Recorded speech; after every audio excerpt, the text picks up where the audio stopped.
No, nunca me convertiré en el tablos de Daredevil ni apoyaré a alguien así. Daredevil debuta en el año 1964 con el Daredevil número 1 bajo la concepción de Stan Lee como una mezcla entre Batman y Spider-Man. Rápidamente llamó la atención de los lectores y se deshizo de esa idea, tomando una identidad propia, pero siendo un personaje con el mismo tono que el resto de publicaciones de la época, algo bastante familiar y para adolescentes. Frank Miller llegaría en el número 158 de la serie en 1979 con una propuesta mucho más cruda, visceral y un tono más maduro y adulto, el cual consideraba necesario. Se basó principalmente en sus propias experiencias viviendo en la ciudad de Nueva York, que en esos años se encontraba decaída y pudriéndose en la delincuencia. Y sí, definitivamente cambió el rumbo del personaje, lo marcó. Stan Lee y Bill Everett crearon a Daredevil, pero Frank Miller lo hizo lo que es y jamás le podremos quitar ese mérito. Quienes sí quitan el mérito de los otros artistas son esos fanáticos extremistas que tratan de decidir e imponer que ese es Daredevil y esa es su esencia, y que sin eso el personaje no es nada. Personalmente creo que quien diga eso jamás ha tocado un cómic de Kevin Smith,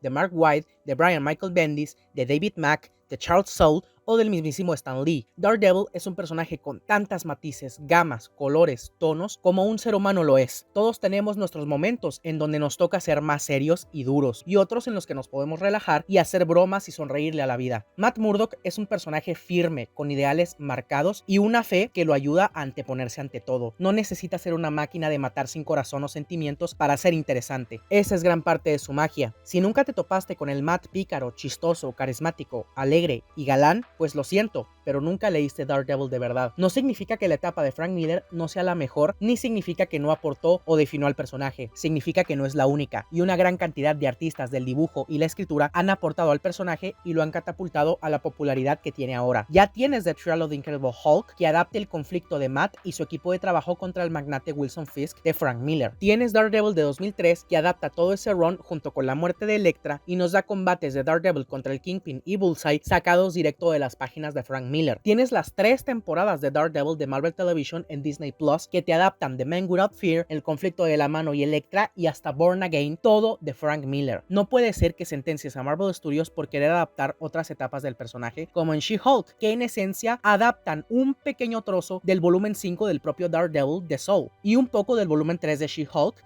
con el traje y villanos originales del volumen 1 de Daredevil. Hawkeye adapta bastante fielmente la historia de Maya López Echo, que viene del Daredevil de David Mack, y espero que continúen con esa línea en su serie. Ahora viene Daredevil Born Again, que aunque tiene el nombre del cómic más representativo de Frank Miller, de momento vemos que adaptará al Alcalde Fisk de Charles Soule. No significa que han terminado con Frank Miller y su tono, significa que le darán oportunidad de brillar a otras historias de otros autores que han trabajado y colaborado con el personaje que lleva más de 50 años existiendo, por cierto. Aceptémoslo, por más genial que fuese, si llevara 50 años haciendo lo mismo, se tornaría aburrido. Si no me creen, pregúntenle a Spider-Man. Daredevil es un personaje maravilloso, que sonríe y que también se toma las cosas en serio. También es un personaje roto que ha perdido muchas cosas. Ha habido ocasiones en las que lo único que le quedaba era su fe, y solo eso necesitó para levantarse. Lo hemos visto así, lo volveremos a ver así. Solo dejen a Charlie Cox disfrutar del personaje y hacer cosas diferentes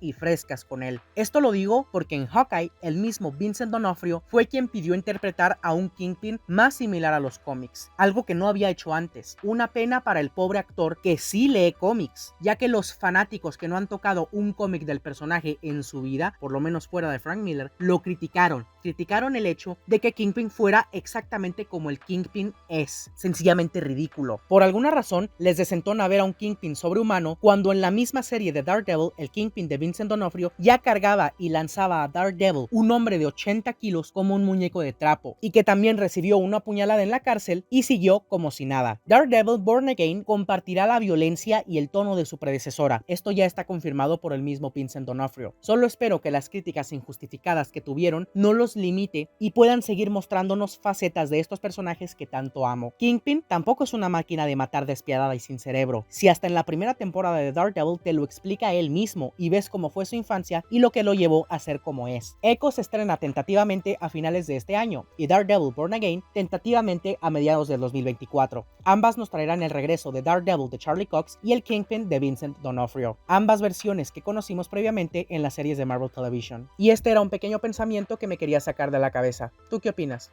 Nos estamos viendo. Hasta luego.